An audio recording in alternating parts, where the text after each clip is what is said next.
Rồi thời gian sẽ dẫn em đi qua những lỡ làng mà mình đã.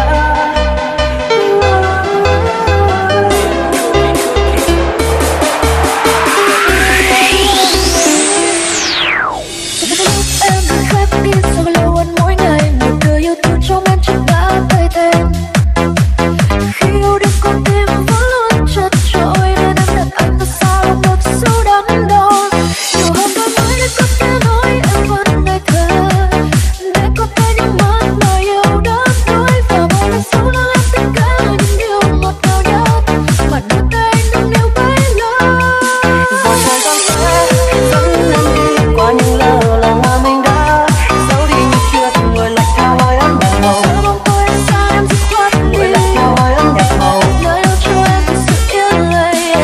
Thời gian sẽ nói với em rằng bên anh chỉ là một lúc quanh nước mắt vẫn đổ vào mi. Dừng chân nơi giữa bóng tôi anh xa em dứt khoát đi, Nơi đâu cho em thật sự yên lầy. Luôn luôn đời này đừng có em cái tim mà mình cùng vượt khó mà đôi bàn tay chỉ muốn hôn rồi không muốn tin mà lại có anh nhìn em vui cái điều xa bao ngày qua. Anh luôn biết rằng mất nhau là mình rất đau nhưng tại sao em đi thì cần nhau từ đâu mà nước mắt lau tắt mau khi người phía sau anh đã nhiều lần kể không kể mắt nhưng lại có người làm mờ những giọt môi anh cứ cho phép mình có bế tắc mỗi năm nay sau mỗi ngày tôi không trôi không xa đâu em ơi nhưng trên vênh anh không xa tôi nhưng sau đây anh đen dừng lá cát có tình chuông sắc của tim anh.